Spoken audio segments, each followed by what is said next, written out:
Hi guys, welcome to target for IQ. हम यहाँ बात करने वाले हैं हरियाणा जुडिशियल सर्विसेज के एक मॉडल टेस्ट पेपर के बारे में जो कि बेस्ड है हरियाणा के पैटर्न पर ही। टोटल इसमें 125 क्वेश्चंस होंगे जिनका डिस्कशन हम शुरू करते हैं। क्वेश्चन नंबर 1 से, what is such a Muslim marriage known as which is entered into for a temporary period. तो क्या ध्यान रखना है इस क्वेश्चन में, टेम्प्रेरी पीरियड के लिए कौन सी मुस्लिम मैरिज है जिसमें आप एंटर करते हो for the purpose of enjoyment, वो है मूता मैरिज। मूता मैरिज के बारे में कुछ असेंशियल्स, ये सिर्फ इतना अशारी स्कूल में बेसिकली एक कैटेगरी है शिया स्कूल की। सो शिया जो कैटेगरी है शिया मुस्लिम्स, उन्हीं में ये रिकॉग्नाइज्ड है। फॉर अ टेम्प्रेरी पीरियड होती है और एक ये वैलिड मैरिज होती है। अगर उस पीरियड के बाद ये डिसॉल्व नहीं होती है तो it converts into a normal marriage जो कि एक वैलिड परमानेंट मैरिज हो जाएगी। फिर ये the essence of Waqf basically क्या है, एक डेडिकेशन है जो कि परमानेंट नेचर का है, यानी कि कुछ उसमें कोई भी कंडीशन नहीं है अटैच्ड, एक फिक्स्ड पीरियड ऑफ टाइम कुछ नहीं है, अनलिमिटेड पीरियड के लिए है और उसका पर्पस होता है रिलीजियस पायस है, चैरिटेबल पर्पस। तो इसका आंसर क्या हो जाएगा, D, all of the above. Question 3, how many religious injunctions are there under शरीयत। तो टोटल हमारे शरीयत में 5 इंजंक्शंस हैं जिनको रिकॉग्नाइज किया जाता है। इसके बाद बढ़ते हैं क्वेश्चन नंबर 4 पे, कौन से रिलीजियस इंजंक्शंस ऐसे हैं जो शरीयत के अंदर रिकॉग्नाइज्ड हैं। तो वो हैं फ़र्ज, हक्म और मकरूह, इन सब को रिकॉग्नाइज किया गया है शरीयत में। Question number 5, T Sarita versus Venkata Subbaiah, ये कौन से टॉपिक से रिलेटेड केस है। बहुत ही इंपॉर्टेंट लीडिंग केस लॉ है on restitution of conjugal rights. तो ये हमारा section 9 of Hindu marriage act से डील करता है, उससे रिलेटेड है। Muslim marriage is known as Muslim jurisprudence is known as, क्या बोलते हो आप मुस्लिम जूरिस्प्रूडेंस को, फिक्ह, इज्मा, किया या कुरान, इसको फिक्ह बोलते हैं। A petition under section 12 of Hindu marriage act can be filed if, इससे कोई फर्क नहीं पड़ता कि शादी पहले सॉलेमनाइज हुई थी या बाद में। अगर सेक्शन 12 का हम एप्लीकेशन देखते हैं, सेक्शन 12 के अगर हम वर्डिंग्स पढ़ते हैं तो कोई भी पिटिशन सेक्शन 12 में लाई जा सकती है, whether the marriage was solemnised before और after the commencement of the act. Question 8, which of the following statement is true regarding Hindu succession. हम क्या देखना है यहाँ पे, कौन सा स्टेटमेंट ट्रू है regarding Hindu succession amendment act 2005।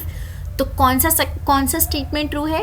ए कह रहा है women can now act as karta, क्या कर्ता के बारे में कुछ भी डिस्कशन हुआ है हिंदू सक्सेशन अमेंडमेंट एक्ट में, नहीं, ऐसा कोई डिस्कशन मुझे तो याद आता नहीं, आप लोग भी एक बार चेक कर सकते हैं। So I will go with option B, that is women cannot act as karta of Hindu joint family before और after the passing of Hindu succession amendment act, क्योंकि पहले जो सिचुएशन थी उसमें कुछ नया चेंज नहीं लाया गया इस एक्ट के थ्रू, इस अमेंडमेंट के through.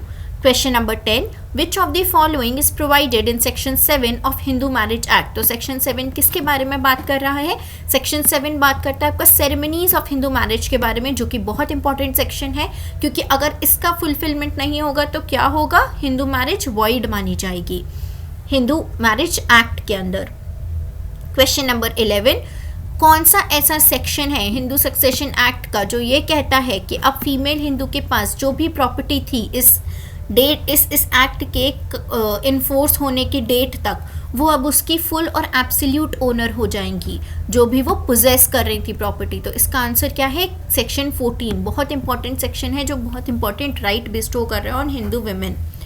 Question number 12, the statement while there is no rose which has no thorns but if you hold is all the thorn and no rose better throw it away, ये बहुत ही famous statement बना court का, supreme court का एक बहुत important topic था, इररिट्रीवेबल breakdown of marriage, जिसमें ये स्टेटमेंट बोला गया। तो this statement is related to which topic, that is irretrievable breakdown of marriage theory of divorce. और ये जो स्टेटमेंट है इसको हमारा एक केस था 1970 का, यूसुफ राठौर वर्सेस सौरम्मा, जिसमें ये बात ऑनरेबल जस्टिस कृष्णा अय्यर ने बोली थी, that is related to rose and thorn in a marriage. तो अगर कोई ऐसी मैरिज है जिसमें रोज नहीं है, सिर्फ थॉर्न्स रह गए, तो उसे हटा देना, खत्म कर देना, डिसॉल्व कर देना is better than carrying it on. Moving forward with question 13, Section 25 of Hindu Marriage Act 1955 deals with तो सेक्शन 24 और 25 जैसा कि आप जानते हैं मेंटेनेंस के बारे में बात कर रहा है। सेक्शन 25 बात करता है परमानेंट एलिमनी एंड मेंटेनेंस के बारे में। Desertion is basically total repudiation of obligation of marriage. So option A is the correct answer. It is also the it is a recognized ground of judicial separation and divorce. Which constitutional right is not a fundamental right? 42nd Amendment Act से कौन से ऐसा right था जिसको हटा दिया गया था from the list of constitutional rights? That was right to property, जो आर्टिकल 19 में पहले रिकॉग्नाइज था। अब इसके साथ हमें यह भी ध्यान रखने की ज़रूरत है कि 44th अमेंडमेंट एक्ट के साथ आर्टिकल 300 कैपिटल ए इंट्रोड्यूस हुआ, जिसने अब राइट टू प्रॉपर्टी को एक कॉन्स्टिट्यूशनल राइट का स्टेटस दे दिया। Moving on with question 16, can fundamental rights under Indian constitution be waived by a person? देखिए, ऐसा कोई प्रोविजन हमारे कॉन्स्टिट्यूशन में नहीं है। और इसके साथ ही एक केस था Basheshwar Nath versus income tax commissioner, जहां पे ऑनरेबल सुप्रीम कोर्ट की कॉन्स्टिट्यूशनल बेंच ने साफ साफ तौर से ये बोला कि no citizen can waive any of the fundamental rights conferred by part 3 of the constitution. So answer क्या होगा इसका? Option D, that is fundamental rights can not be waived. A bill for alteration of boundaries of state cannot be introduced in the parliament without recommendation of. Article 3 आपका इस बारे में बात करता है, जो कहता है कि प्रेसिडेंट की रिकमेंडेशन के बिना आप किसी भी स्टेट के ऑल्ट्रेशन के लिए बिल नहीं ला सकते पार्लियामेंट में। Who administers oath to governor of the state? कौन एडमिनिस्टर करता है? Chief justice of the state high court administer करते हैं एक गवर्नर को ओथ। इसके साथ ही आपको ये भी ध्यान रखना है कि प्रेसिडेंट को ओथ कौन एडमिनिस्टर करता है? प्रेसिडेंट को ओथ एडमिनिस्टर करते हैं chief justice of India. Question 19, which of the following is not a fundamental duty? तो सबसे पहले फंडामेंटल ड्यूटीज हमारे कौन से आर्टिकल में दे रखी हैं? That is under article 51 capital ए। ये पार्ट 4 कैपिटल ए में आता है, 42nd अमेंडमेंट से आया था। और आप मुझे कमेंट्स में ये बताएंगे कि कौन सी कमिटी की रिकमेंडेशन पे article 51 capital A that is which is related to fundamental duties introduce हुआ था। सो क्वेश्चन 19 क्या पूछ रहा है कि कौन सा फंडामेंटल ड्यूटी नहीं है? Abide by the constitution and respect the national flag. B, to promote harmony and brotherhood. C, to uphold and protect sovereignty. D, to abolish titles except military and academic. अगर आप list of fundamental duties देखोगे तो total उसमें 11 fundamental duties है, जहाँ पे कहीं पर भी ऑप्शन डी नहीं है। टाइटल्स के बारे में कहीं पर भी बात नहीं हो रही है। Question 20, who among the following consider the right to constitutional remedies to be heart and soul of the constitution? बहुत इंपॉर्टेंट है, आर्टिकल 32 को heart and soul of the constitution बोला गया है। और ये किसने बोला है? ये हमारे first law minister of India doctor Bhimrao Ambedkar ji ने बोला था, जिनको हम फादर ऑफ द कॉन्स्टिट्यूशन भी बोलते हैं। So that is a very important statement, जो कि आप मेंस के टाइम पे भी यूज़ कर सकते हैं अपने आंसर्स में। Question number 21. The Supreme Court held that freedom of speech and expression also extends to reporting the proceedings that happen in court, including oral observations made by judges. ये बात कौन से केस में बोली गई? बहुत important cheese, freedom of speech and expression कहाँ extend कर रहा है? वहाँ तक भी जब आप प्रोसीडिंग्स, कोर्ट में जो प्रोसीडिंग्स हुई हैं उनके बारे में डिस्कस करते हो, उनके बारे में अगर आप कोई भी पब्लिकेशन करते हो, रिपोर्ट करते हो, that also extend comes under article 19। तो ये आपका बोला गया था कौन से केस लॉ में? इसके बारे में डिस्कस हुआ था chief election commissioner of India versus M.R. Vijay Bhaskar, which was a case law of 2021। ठीक है, सुप्रीम कोर्ट की ऑब्जर्वेशन थी ये।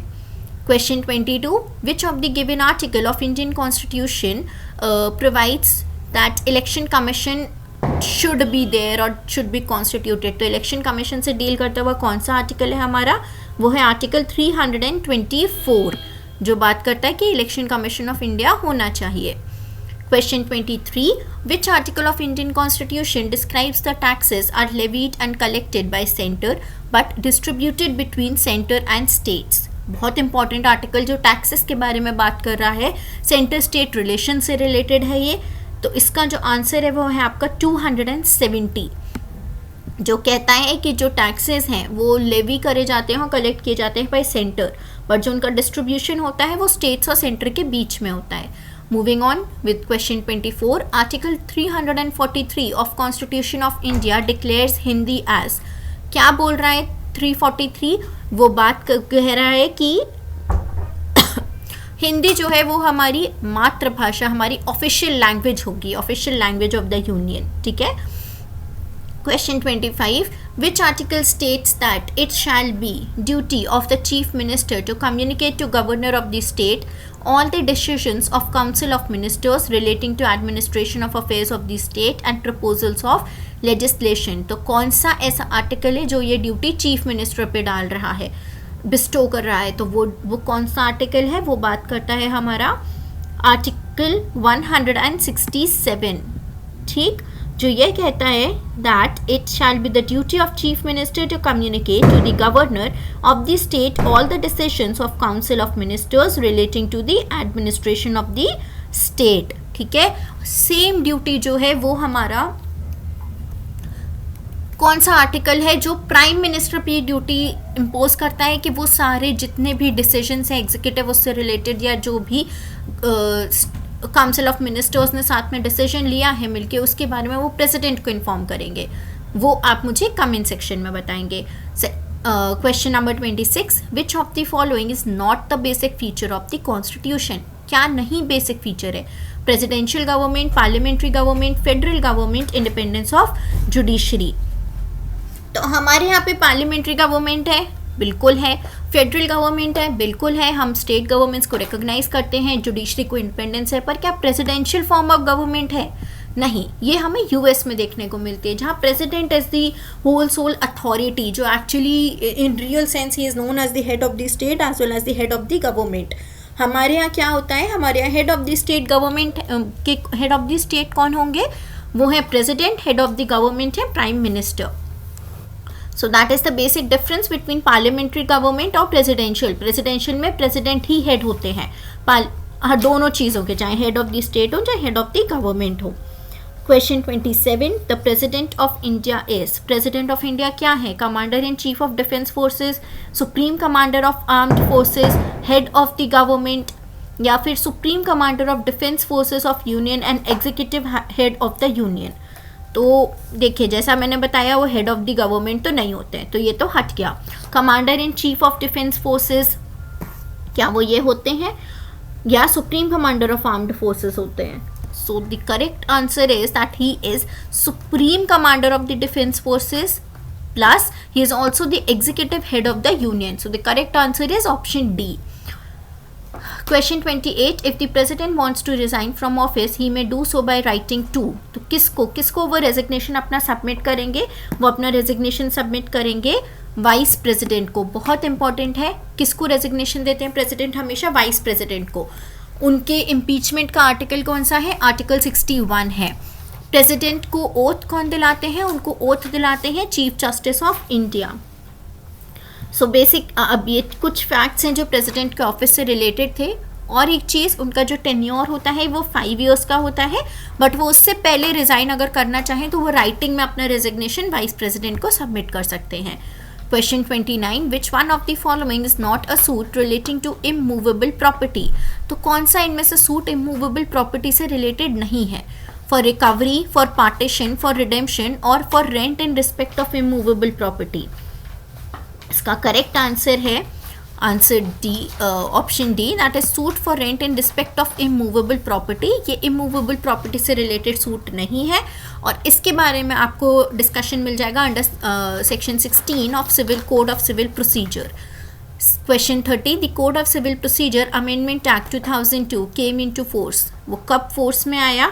It came into force on 1st of July 2002. See, these are only fact based questions, nothing to discuss over here. तो हम इधर जल्दी आगे बढ़ेंगे। Question 31, which provision in Haryana Act 1973 which entitles, that is related to Haryana Act 1973, कौन सा बात कर रहे हैं? रेंट कंट्रोल एक्ट की। which entitles the tenant to get the repairs done upon the building when there is an urgent need for repairs in the building. तो ये कौन सा सेक्शन बात कर रहा है आपका? ये बात करता है प्रोवाइजो टू सेक्शन 12। वो कहता है कि आप अगर चाहें अर्जेंट रिपेयर्स की ज़रूरत है बिल्डिंग को और वो आपकी बात सुन नहीं रहे हैं, आपने लैंडलॉर्ड को नोटिस वगैरह सब दे दिया है, उस केस में आप अंडर दिस प्रोवाइजो आप रिपेयर्स करवा सकते हैं। Question 32. Which one of the following is newly added ground for rejection of plaint under Order 7 Rule 11? तो कौन सा सबसे लेटेस्ट कौन सा ग्राउंड था जिसको आपने इंस्टीट्यूट किया है रिजेक्शन में? तो टोटल हमें पता होना चाहिए पहले कितने ग्राउंड्स हैं. वो जो ग्राउंड्स हैं वो हमारे दे रखे हैं ऑर्डर 7 रूल 11 में. Non disclosure of cause of action बिल्कुल है. अंडर वैल्यूएशन ऑफ रिलीफ ये सब तो है, पर कौन सा है जो नया ऐड हुआ है वो था D, plaint not filed in duplicate. इसको ऐड किया गया था by CPC amendment act of 1999. Question 33. Order of dismissal for default is, इसको क्या बोलते हो? डिसमिसल इन डिफॉल्ट क्या होता है? Preliminary decree, final decree, partly preliminary decree और final decree, partly final decree, या फिर इनमें से कोई भी नहीं. इसका सही जवाब है क्वेश्चन नंबर 33 का सही जवाब है डिसमिसल इन डिफॉल्ट. तो डिक्री ही नहीं होती है, सो इनमें से तो वो किसी भी कैटेगरी में फॉल नहीं कर रहा है. So it is none of the above. Question 34. Caveat shall not remain in force after the expiry of, that has been provided under section 148 capital A of CPC 90 days. Section 35. Section 35 क्या बताता है? Question क्या पूछना है? Where an indigent person succeeds, sorry, question 35. Where an indigent person succeeds, the court shall be recovered. The court fees shall be recovered. तो कहाँ से there is this mistake over here, यहाँ पे फीस की बात कर रहे हैं. The court fee shall be recovered अगर indigent person हो जाता है, so it shall be recovered from the order 33 rule 10 बताता है इस बारे में. It shall be recoverable by the state government. ठीक है, that will be the first charge on the property जो सूट से related था.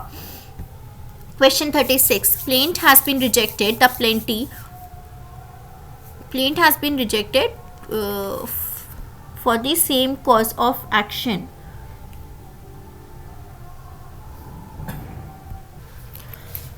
बेसिकली क्वेश्चन आपसे ये पूछ रहा है कि प्लेंट रिजेक्ट हो गया है तो क्या प्लेंटिफ वापस से नया सूट ला सकता है for same cause of action? It may present a fresh, he may present a fresh suit, he can not present a fresh suit, he may present a fresh suit with the leave of the high court, या फिर none of the above. तो इसका answer है आपका ए, that is order 7 rule 13 कहता है कि the plaintiff may present a fresh suit on the same cause of action. ठीक है, वो उनको प्रिक्लूड नहीं कर रहा है कि वो नहीं ला सकें, ऐसा वो कुछ नहीं कह रहा है. Question number 37. Under Order 10 Rule 2 of CPC, with a view to elucidating the matters in controversy in suit, the court may examine. तो वो किसको एग्जामिन कर सकते हैं court under order 10 rule 2? Any person in writing who is able to answer the material question. A. B. In writing the parties to the suit. C. Orally any person able to answer the material question. यहाँ पर आपको ध्यान रखना है कि वो there is this obligation on the court to examine हर party को, और साथ में ओरली वो किसी ऐसे पर्सन को भी एग्जामिन कर सकते हैं जो मटीरियल क्वेश्चन को आंसर कर सकता है. So the option here is option C. The answer is option C. Question number 38. Where a suit is dismissed under Order 9 Rule 8 of CPC. Order 9 Rule 8 में अगर कोई सूट डिसमिस हो रहा है तो उसका क्या इम्पैक्ट होगा, ये आपको ऑर्डर 9 रूल 9 बताता है. तो वो क्या कह रहा है? Option A, fresh suit on the same cause of action is barred. B, fresh suit on same question of cause of action is not barred. C, fresh suit on same cause of action is not barred subject to limitation. D, both A and C. देखिए order 9 rule 8 कहता है कि अगर किसी date पे court ने plaintiff और defendant दोनों को बुलाया, प्लेंटिफ नहीं आया पर डिफेंडेंट आ गया, और डिफेंडेंट ने कुछ पार्ट, मान लीजिए हो सकता है उसने कुछ पार्ट पे एक्सेप्ट कर लिया और बाकी वो कहे कि ये भी हो सकता है वो कहे कि नहीं मैंने कुछ किया ही नहीं है.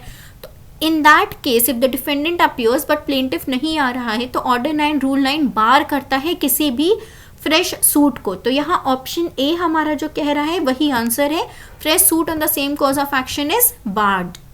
Question number 39. In an execution proceeding, when it is required that court shall issue the notice to the person against whom the execution is applied for.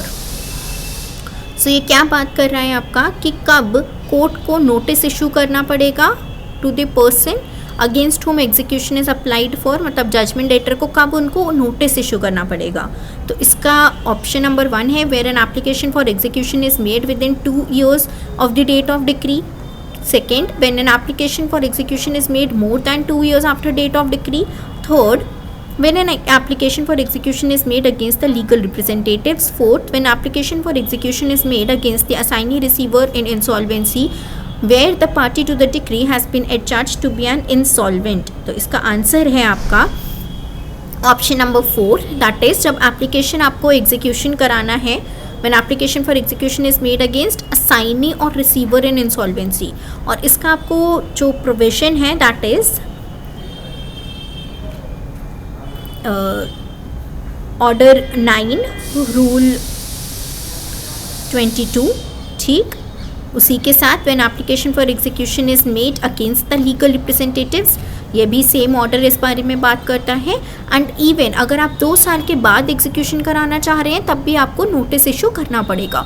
So all the 3 option second, third and fourth, ये हमें कौन सा दे रहा है? Option number D, that is 2, 3 and 4। In all these cases आपको notice issue करना पड़ेगा to the person against whom आप एग्जीक्यूशन करवाना चाहते हैं।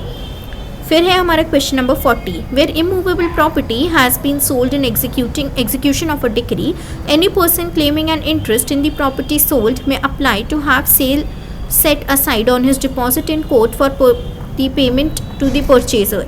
तो अगर कोई इमूवेबल प्रॉपर्टी सोल्ड कर दी गई एग्जीक्यूशन, किसी डिक्री के एग्जीक्यूशन में, तो कोई पर्सन है अगर उसका कोई इंटरेस्ट है उस प्रॉपर्टी में, तो वो ये एक एप्लीकेशन दे सकता है कि इस जो भी सेल हुई है इसको सेट असाइड कर दिया जाए। तो उसको कितना पेमेंट करना पड़ेगा परचेजर को, उसको इतना डिपॉजिट कितना देना पड़ेगा, दैट इज़ आपका as sum equivalent to 5% of the purchase money. और इसका जो आपका लीगल प्रोविजन है that has been provided under order 21 rule 89, ठीक है। फिर आते हैं हम नेक्स्ट क्वेश्चन पे, section question 41, who can file the application for review of the judgment. तो अगर हमें किसी जजमेंट का रिव्यू कराना है तो उसके लिए कौन एप्लीकेशन फाइल कर सकता है? A, decree holder, B, judgment debtor, C, either party to the case considering himself aggrieved by the decree, या D, either party to the case और third person considering himself aggrieved by the decree. तो इसका answer है आपका option D, that is कोई भी party कर सकती है और इवन थर्ड पर्सन भी कर सकता है अगर वो अग्रीव्ड हो उस डिक्री से। और इसका जो लीगल प्रोविजन है वो आपको मिलता है ऑर्डर 47 रूल 1 में।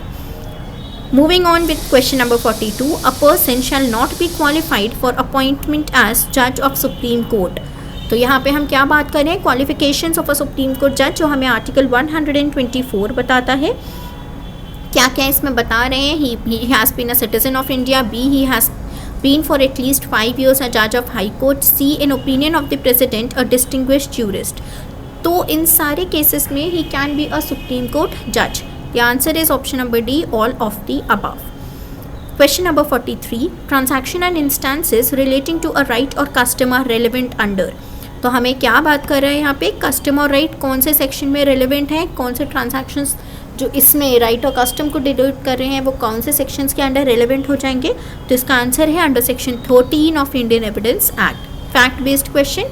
Moving on with section question 44, burden of proof in a criminal proceeding is upon. किसके ऊपर होती है बर्डन ऑफ प्रूफ? हमेशा प्रोसिक्यूशन पे रहती है 44 में। That is the general rule of a criminal proceeding. Section question 45, transaction and instances relating to a right or custom are relevant under। क्या बात कर रहा है? This is the question which has been repeated, वही ये section 13 बात करता है। Question 46, which of the following statements hold true for dying declaration। तो dying declaration statements पढ़ते हैं। dying declaration cannot be used as a sole basis for conviction। हम क्या देखना है यहाँ पे? ये ध्यान रखिएगा कौन से ट्रू हैं। Dying declaration unless corroborated cannot be used as sole basis of conviction। Dying declaration which is brief must be discarded। When eyewitness affirms that deceased was not in a fit state to make the declaration, medical opinion cannot prevail। तो इसका answer क्या है? कौन सा true है? तो cannot be used as a sole basis for conviction ऐसा नहीं हो सकता है कि उन्हें यूज़ भी किया जा सके, वॉलंटरी है, रिलायबल हैं, person in fit state of mind है, तो they can be used as sole basis of conviction, पहला। दूसरा, unless corroborated cannot be used as sole basis of conviction, ऐसा भी ज़रूरी नहीं है, तो ये भी ट्रू नहीं है. Dying declaration which is brief must be discarded, ऐसा तो कुछ नहीं है. हो सकता है डाइंग डिक्लेरेशन एक्सप्लेन नहीं कर पाए हो उस टाइम पे, इतना उनके पास इतनी एनर्जी ना हो, इतना टाइम ही नहीं बचे कि वो एक्सप्लेन कर पाए. So that is also not true. So what is true when eyewitness affirms that deceased was not in a fit state of mind to make the declaration? Medical opinion cannot prevail. Option number D is the correct option. Question 47. Accused wants to submit a document for consideration under section 35 of Indian Evidence Act. In which of the following cases will the document become irrelevant? तो section 35 में उन्हें अगर कोई document देना है तो वो कौन से सिचुएशन में इरेलीवेंट हो जाएगा? It does not deal with fact in issue, पहला. दूसरा, it does not deal with relevant fact. तीसरा, it is not an entry made in public और अदर ऑफिशियल बुक, रजिस्टर और रिकॉर्ड. या last, it is not an entry made by the public servant. फिर से हम एक बार देख लेते हैं. क्वेश्चन ये था, अक्यूज को सबमिट करना है कोई डॉक्यूमेंट सेक्शन 35 के अंदर, तो कौन से केसेस में वो इररेलेवेंट हो जाएगा? तो वो कौन से केस में इररेलेवेंट हो जाएगा? वो इररेलेवेंट हो जाएगा जब वो कोई एंट्री ही नहीं है जो पब्लिक बुक, ऑफिशियल या किसी ऐसे रजिस्टर या रिकॉर्ड में दी गई हो. तो option number C is the correct answer. अब बढ़ते हैं हम question number 48. Section 79 of evidence act applies to. Section 79 क्या बोलता है? बेसिकली ये बताता है कि कब कोई स्टेटमेंट एक कंक्लूसिव, मतलब एक तरह से कोर्ट शैल प्रिज्यूम कि ये जो डॉक्यूमेंट है जो भी सबमिट हुआ है ये सही है. तो ये आपका सेक्शन 79 बताता है. Section 79 of evidence act applies to certificates issued by government officer, बिल्कुल.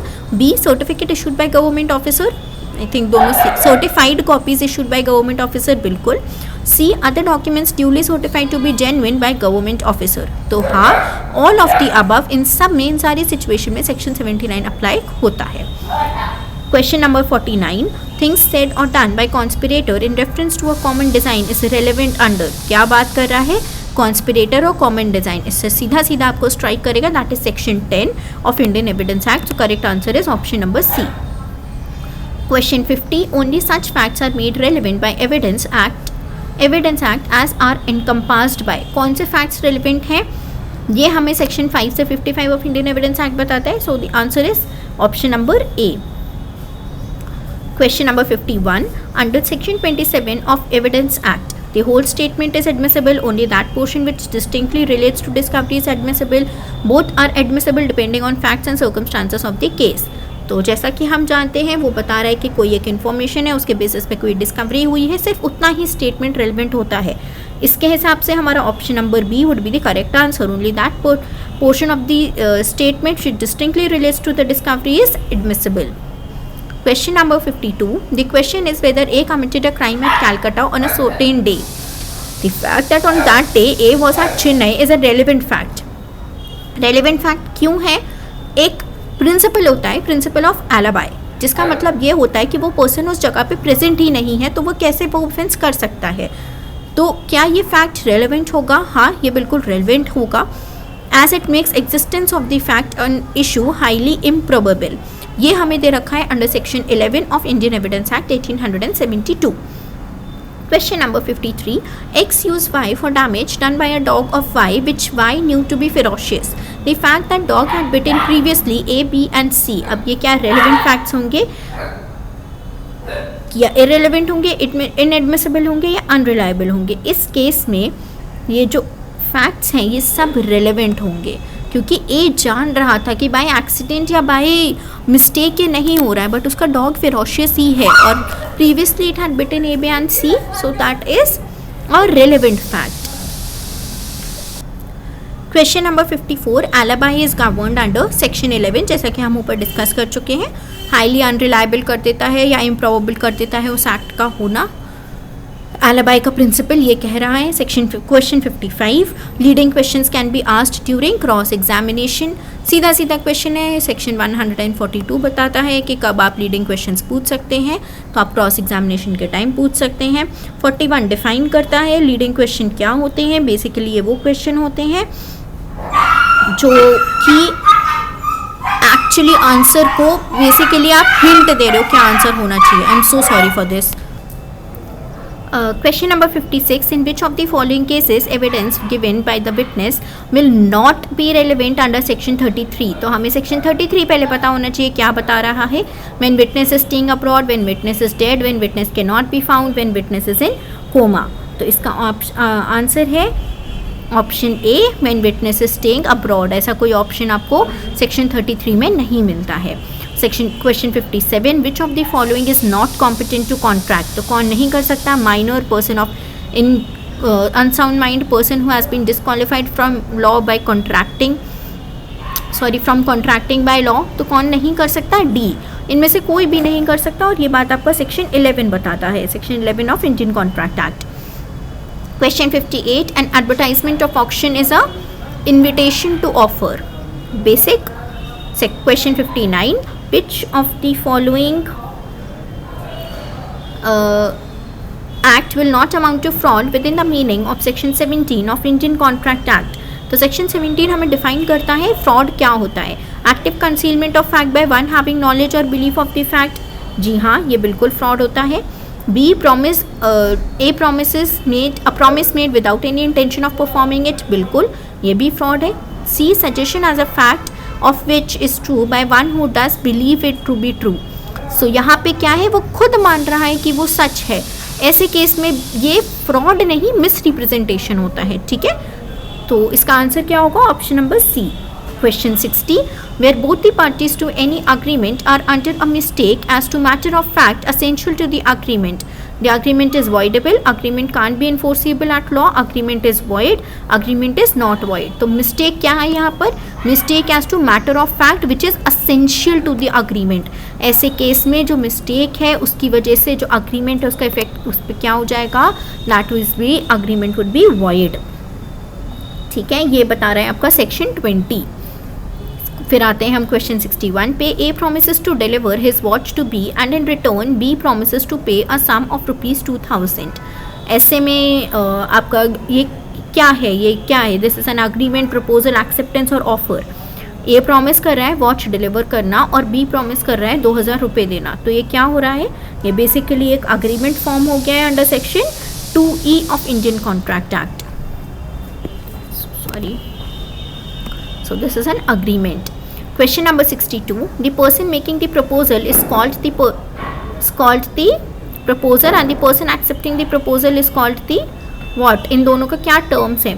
Proposer, proposee, promisor, promisee, promisor, promisee, proposee, proposer.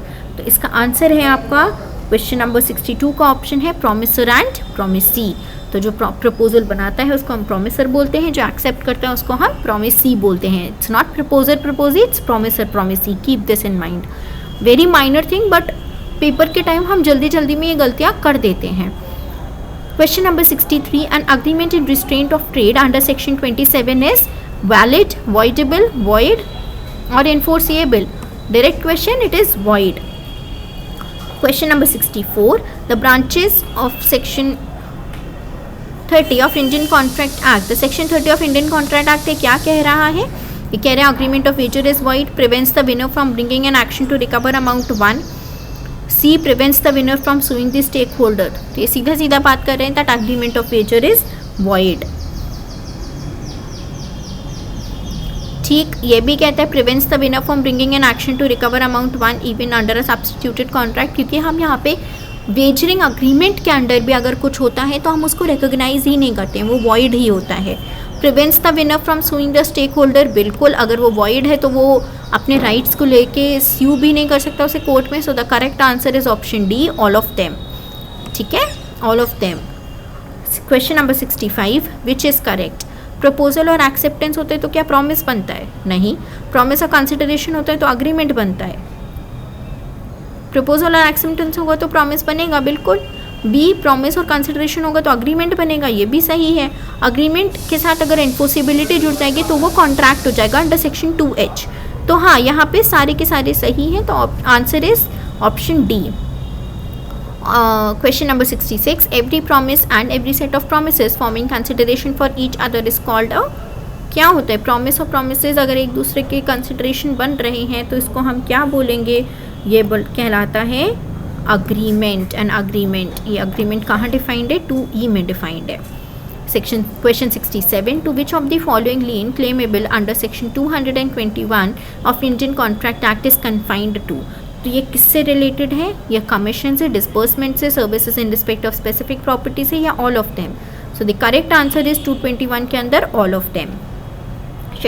Question 68, suit by bailor or bailee against the wrongdoer is dealt under which of the following in Indian Contract Act? Baler या बेली किसी रॉन्गडूअर के against suit कौन से section में ला सकता है? ये आपको राइट देते हैं section 180, that is option number C. Section question 69, branches the breach, this is the same thing, same question has been repeated. Question 70, in which case it was held that a contract through telephone is concluded at the place when acceptance is heard? तो ये बहुत ही leading case है, इस बारे में आप सब जानते हैं, that is Bhagwan Das Govardhan Das Kedia versus Girdhari Lal Purushottam Das. So the correct answer is option number C. Question 71, no suit for recovery of possession may be instituted under section 6 of specific relief act. ये बात कौन से सेक्शन में बोल रहा है? क्या रिकवरी के लिए नहीं हो सकता अंडर सेक्शन 6? ये है अगेंस्ट दी गवर्नमेंट. ठीक है, option A is the correct answer, जहाँ पे ये बोल रहा है सीधा सीधा कि आप किसी गवर्नमेंट के अगेंस्ट नहीं ला सकते हो. Section 6 states that suit for recovery of possession may not be instituted against the government and after expiry of 6 months from date of dispossession. So उसमें 2 limitations आपको Section 6 खुद provide कर रहा है. Question number 72, which of the following section deals with personal bars to the remedy of specific relief? तो personal bars ये हमारा head note से related question है, Section 16. Option number C. After 2018 amendment, granting the relief of specific relief becomes mandatory. इससे पहले discretionary था, अब ये mandatory हो गया है. बहुत important है ये बात, mandatory है अब ये. Section 74, specific relief can be granted only for the purpose of A. enforcing individual civil rights and not for mere purpose of enforcing a penal law. B. enforcing individual fundamental rights. C. enforcing individual criminal rights only. D. enforcing individual civil rights as well as criminal rights. तो हमारा section 4 सीधा सीधा बोलता है कि civil rights को enforce करने के लिए है बट पीनल राइट्स को इन्फोर्स करने के लिए नहीं है. That is option number A is the correct answer. Question 75, which injunction is given during pendency of a suit under section 37 of specific relief act? तो कौन सा इंजंक्शन की बात करता है सेक्शन 37? दोनों तरह के, टेम्परेरी एंड परपेचुअल. तो इसका जो आंसर है आपका वो होगा section I am so sorry, section 36 बात कर रहा था कि दोनों तरह के इंजंक्शन हो सकते हैं, टेम्परेरी और परमानेंट. 37 बोलता है कि टेम्परेरी इंजंक्शन होना चाहिए. So option A is the right answer. Question 76, the unpaid seller of the goods, ये किससे रिलेटेड है? अब ये ध्यान रखिए, अनपेड सेलर, हम सेल ऑफ गुड्स पे आ गए हैं, sale of goods act. The unpaid seller of the goods having a lien thereon dash by reason only that he has obtained a decree for price of goods. तो क्या करेगा? क्या वो लियन अपना लूज कर देता है? He can not exercise after getting the decree, और ये लूजेस हिज राइट ऑफ लियन, या फिर वो लूज नहीं करता है? तो इसका करेक्ट आंसर है he does not lose his right to lien. So question 76 का option A is the correct answer. Question 77, the term possession of goods means. Possession of goods का मतलब क्या होता है? पोजेशन ऑफ गुड्स का ownership, custody, दोनों या इन दोनों में से कुछ भी नहीं. इसका मतलब होता है आपका custody of goods. Possession of goods का मतलब है custody of goods as per sale of goods act. ठीक है, moving on with question number 78, जहाँ पे कह रहा है process of identifying the goods and setting it apart is known as. इस प्रोसेस को क्या कहते हो आप? इस प्रोसेस को कहते हो ascertainment. Question 79, what would be the position where minor elects not to become a partner? अगर वो कहता है कि मुझे पार्टनर नहीं बनना है, तब क्या क्या उसके रिपरकशन होंगे? A. He shall be entitled to sue the partners for his share in of the property and profits. B. His rights and liabilities shall continue to be those of minor under this section up to date on which he gives the public notice. C. His share shall not be liable for any acts of the firm done after the date of notice. तो हाँ, इन सब का answer ये है, 79 का D है. ये सब इम्पैक्ट होता है अगर माइनर मना कर देता है कि मुझे पार्टनर नहीं रहना है. पार्टनरशिप का कौन सा सेक्शन है जो डील कर रहा है माइनर एज अ पार्टनर की? That is section 30. Question number 80, in partnership partners liabilities are unlimited, limited to the capital of business, C limited, or D both A and C. तो जब हम इसकी बात करते हैं तो इसका करेक्ट आंसर है that A, which implies that the partner's liabilities are unlimited, everyone who works for the partnership firm has a lot of responsibility for the business, और वो एक अनलिमिटेड लाइबिलिटी के अंदर काम करते हैं, ठीक है। Question number 81, how a firm may be dissolved? A firm may be dissolved by court order, by the in accordance with the contract between the parties, or all of the above. I think A and B option same ही है, तो हाँ contract भी हो सकता है parties के बीच में, कोर्ट का ऑर्डर भी दिया जा सकता है. So the correct answer is option D, all of the above is the correct option. Question 82, as a general rule, where after the institution of the suit, a new plaintiff or defendant is substituted or added, the suit shall, as regards him, be deemed to have been instituted.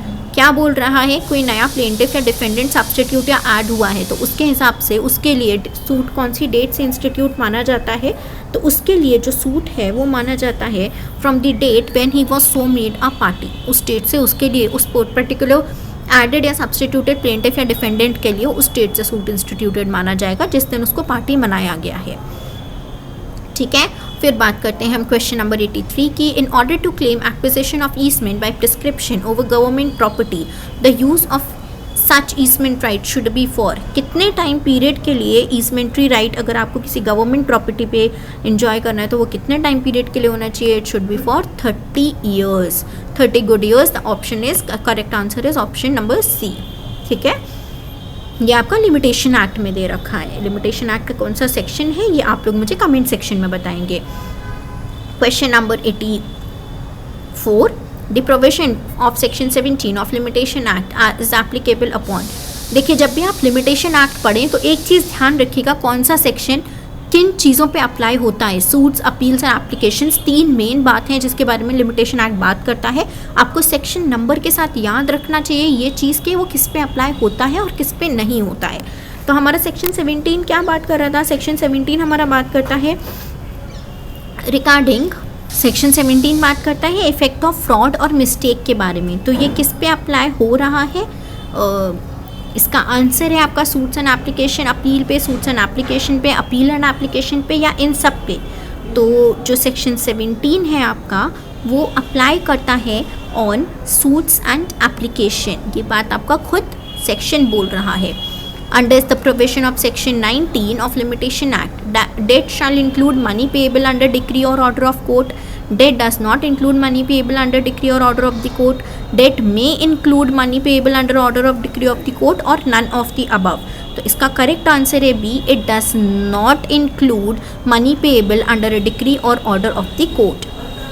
Question number 86, whenever charge is altered or added to by the court after the trial has commenced, A, the prosecution has right to recall or resummon any witness who has been examined. B, the accused has no right to recall or resummon any witness who has been examined. C, the prosecution has no right to call any further witness. या D, all of the above. तो जब भी charge alter या add होता है तो उस case में आपके पास, प्रोसिक्यूशन के पास, it has the right to recall और resummon any witness who has already been examined. The correct option is A. Question 87, which of the following is not correct in respect of the term victim under section 2WA? So correct it over here, it's 2WA of CRPC. कौन कौन उसमें included नहीं है? कौन correct, इसमें क्या पूछ रहा है कि कौन इंक्लूडेड नहीं है? Not. Read the question very carefully. Who suffers any loss, who suffers any injury, does not include guardian or legal, but legal heir includes guardian as well as legal heir. So the wrong option over here, the correct answer over here is D, C sorry. वो क्या कह रहा है? Guardian और legal air दोनों include करता है victim की जो डेफिनेशन अंडर WA दे रखी है. ठीक है, अब हम बात करेंगे क्वेश्चन नंबर 88 की. Charge means A, includes any head of charge when charge contains more heads than one. Includes any head of charge when charge contains, I think दोनों ही ऑप्शन सेम है.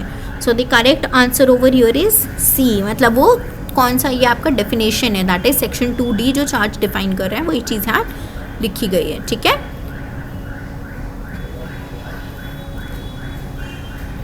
Question 89, order to release on probation of good conduct or after admonition is covered under. कौन सा section बात करता है order of release on probation of good conduct or admonition?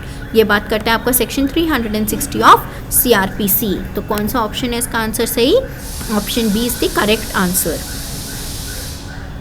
ठीक, अब आते हैं हम क्वेश्चन 90 पे.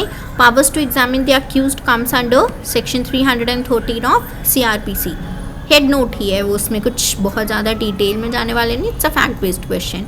Question 91, power of high court to confirm sentence or annul conviction. ये आपको कौन से सेक्शन में दे रखा है? ये आपको दे रखा है under section 368 of CRPC. Question 92, complaints to magistrate is contained under. कौन सा चैप्टर है जो डील करता है कंप्लेंट टू मजिस्ट्रेट का? सो that is chapter 15 of CRPC, option number C. 93, in computing the period of limitation, the time during which any person has been prosecuting with due diligence another prosecution in any court against the offenders shall be excluded. The period during which offender is absent from India shall be excluded. The period during which an offender is absconding, concealing himself is excluded. तो या फिर all of the above. तो इसका correct answer क्या होगा? All of the above. तो इन सारे cases में जो टाइम पीरियड है वो एक्सक्लूड किया जाएगा. The correct answer is option D. Question 94, section 173 1 capital A mandates that an investigation into offence of rape with the child may be completed within how many days. So offence of rape के case में, जो child rape है उसके case में कितने दिन में investigation ख़त्म हो जानी चाहिए? That must be completed within the period of 90 days. ये दे रखा है आपका 173 1A में. ठीक है, 90 days.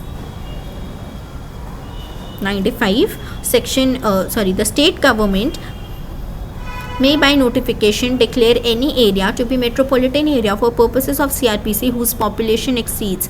कितनी population exceed कर रहा है? तो इसका करेक्ट आंसर है A, दैट इज़ 10 लाख. और ये बात पावर आपको किस में दे रखा है? ये आपको सेक्शन 8 में दे रखा है. ये power section 8 of CRPC. Question 96, 154(2) of CRPC is.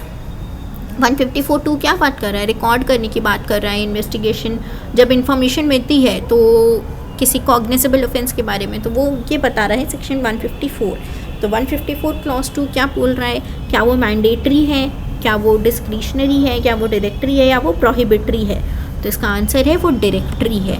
कि जब बेसिकली 154(2) किसी रेप ऑफेंस के बारे में बता रहा है तो उसकी जो रिकॉर्डिंग है वो किस तरह से होनी चाहिए? That is directory provision.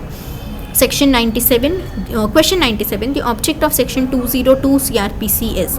202 CRPC का क्या पर्पस है उसको अप्लाई करने का या उसका वहाँ होने का? क्यों लेजिस्लेचर ने उसको इंक्लूड किया? To ascertain the facts constituting the offence, to prevent abuse of process relating to wastage of time of the court and harassment of the accused, to help the magistrate to जज if there is sufficient ground for calling investigation of a proceeding with the case. तो वो क्यों किया जाता है? To help the magistrate to जज if there is sufficient ground calling for investigation and for proceeding with the case. That is option number C.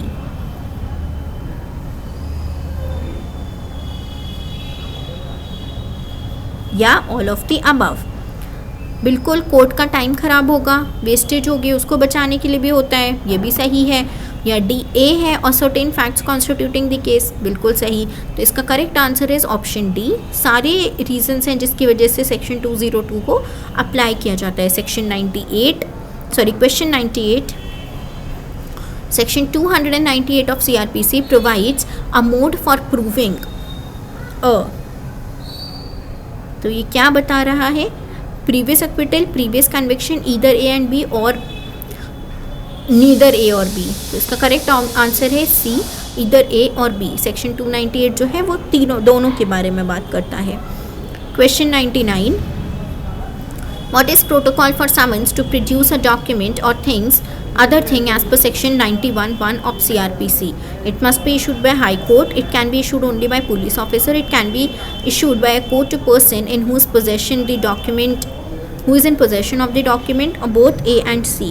तो इसका correct answer है आपका option number C. Section 91 allow करता है किसी भी court और officer in charge of police station को कि वो कोई भी समन या written issue a summon or written order for production of document or thing which is necessary for investigation, inquiry, trial or other proceeding. The correct answer, it can be issued by the court to the person in possession of the document. ठीक है.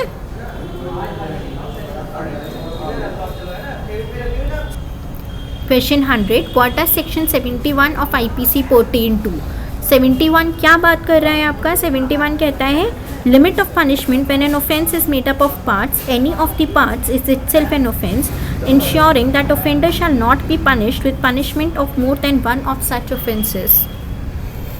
So section 100 हमारा बात कर रहा है limit of punishment of offence made up of several offences. 71 deal कर रहा है इस बारे में, ठीक है। Question 101, A incites a dog to spring upon Z without Z's consent, intending to cause injury, fear और annoyance। ये तीनों टर्म्स आप भी जानते हैं, हम भी जानते हैं कहाँ यूज़ होता है, जब हम क्रिमिनल फोर्स की बात करते हैं।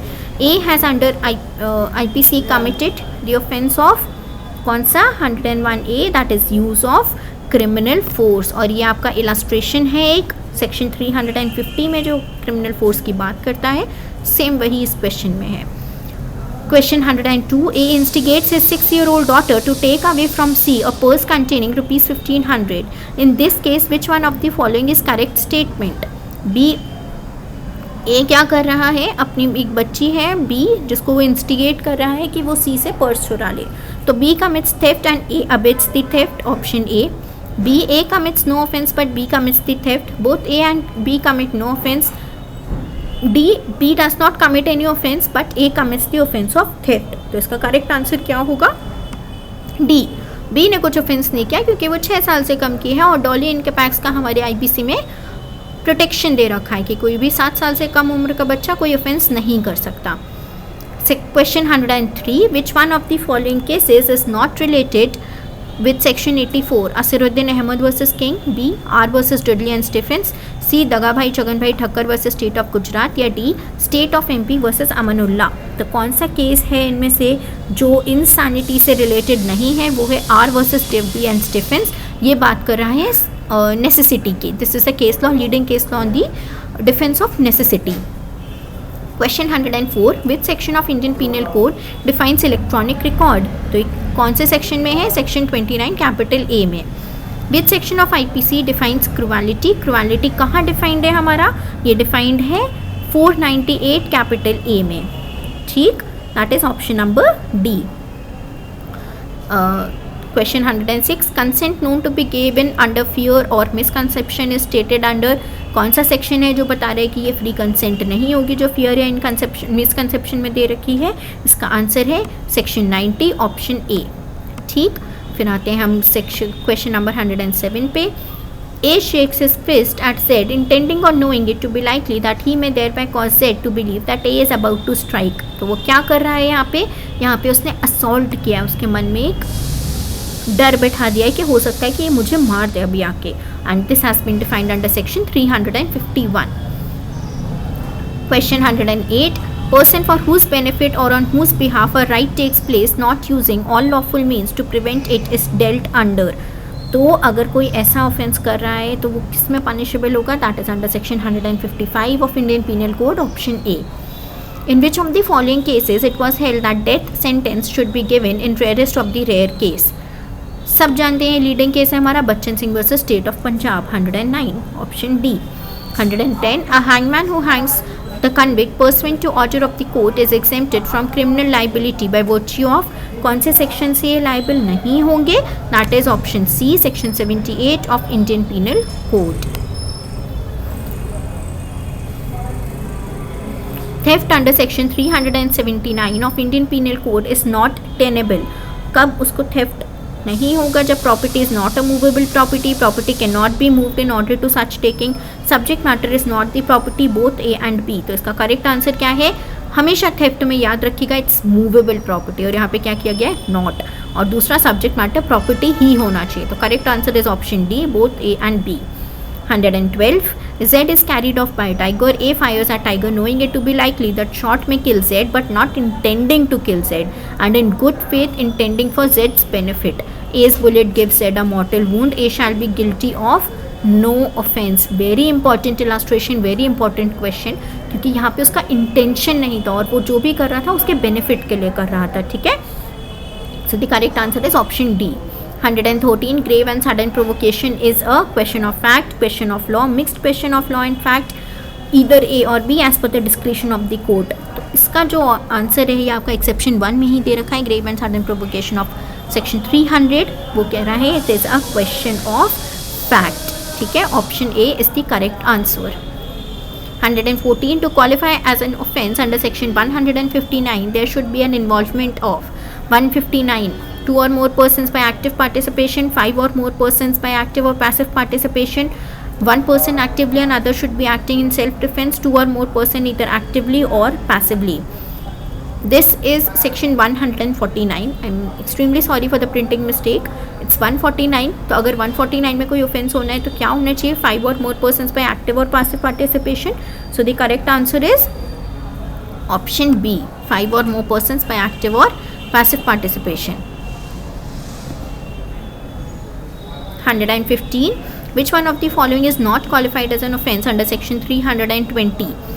तो 320 क्या बात कर रहा था आपका? ग्रीवियस हर्ट के बारे में, ठीक है। Emasculation, injury on hand, fracture of bone, permanent privation of sight of either eye. Injury on the hand is not given under any of the 8 kinds of grievous hurt जो आपकी 320 में है। So correct option is B, not qualified पूछ रहा था वो। 116, section 17 of registration act 1908 provides for documents which are not at all registrable, which are compulsorily registrable, of which registration is optional. तो क्या बात कर रहा है?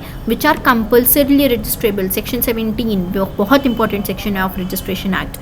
Question number 117, when the office of registrar is temporarily vacant who has power to act as registrar till permanent arrangement is made, तो कौन तब तक एज अ रजिस्ट्रार एक्ट कर सकता हूँ? The advice of the state government काम करेगा ये, ठीक है। New Jalpaiguri which was in news related to Vande Bharat express is located in which state? It is located in West Bengal. The correct option is option B. Mohammed Irfan Ali who is a recipient of Pravasi Bharatiya Samman is president of which country? ये कौन सी country के president हैं? ये Guyana के president हैं, बहुत important है। इन्हें प्रवासी भारतीय अवार्ड मिला था लास्ट 2023 का, भारतीय सम्मान अवार्ड, ठीक। Question 120, who was the longest serving attorney general of India?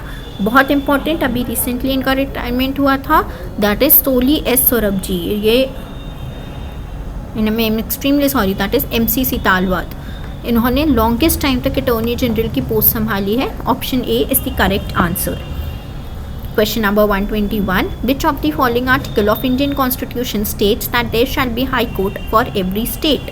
ये कौन सा हमें आर्टिकल बताता है? ये हमें कहता है आर्टिकल 215। बहुत इंपॉर्टेंट है हाई कोर्ट से रिलेटेड आर्टिकल्स, यूजुअली उसमें कन्फ्यूजन हो जाता है। कीप इन माइंड वो 215 से शुरू हो रहे हैं एंड 215 ही ये बोलता है कि हर स्टेट में एक हाई कोर्ट होना चाहिए। 122, under customary law of female can obtain her special property. Customary law के अंदर क्या फीमेल अपनी स्पेशल प्रॉपर्टी कैसे इनहेरिट कर सकते हैं, ऑब्टेन कर सकते हैं? By inheritance, by gifts, by both A and B. तो ये किससे कर सकते हैं? बाय इनहेरिटेंस कर सकते हैं और बाय गिफ्ट्स कर सकते हैं। 122, option number C. Who has the power to appoint district जजेस इन हरियाणा? हरियाणा में डिस्ट्रिक्ट जजेस को कौन अपॉइंट करता है? State government after consultation with the high court of Haryana, ठीक है। Question 124, as per section 3 clause 4 value means. 3 clause 4 के हिसाब से वैल्यू का मतलब क्या होता है? अमाउंट और value of the subject matter of the suit, that is option A. Which of the following is not the specified category of landlord under the provision of section 13 capital A of Haryana urban rent control act 1973? Retired army personnel और after his death his widow, in case of death of a such widow उनके बच्चे, grand daughter, window daughter या जो भी dependent थे। Retiring और serving central government employee, retiring और serving Haryana state government employee, या डी रिटायर्ड और serving school teacher of private school aided by government of Haryana. तो इसका करेक्ट आंसर क्या है? ये ए, बी और सी तीनों आपको सेक्शन 13 कैपिटल ए में मिलेंगे, बट ये ऑप्शन डी आपको नहीं मिलेगा। सो the correct answer is option number D. That's all. इसमें हमने टोटल 125 क्वेश्चंस डिस्कस किए। उनसे रिलेटेड जितने फैक्ट्स थे, जो भी उनसे रिलेटेड आपके कॉन्सेप्ट्स थे, मैंने उनको भी कोशिश किया है डिस्कस करने का। आई होप आपको ये हेल्पफुल रहेगा आने वाले हरियाणा जुडिशल सर्विसेज के एग्जामिनेशन के लिए। Thank you, see you soon.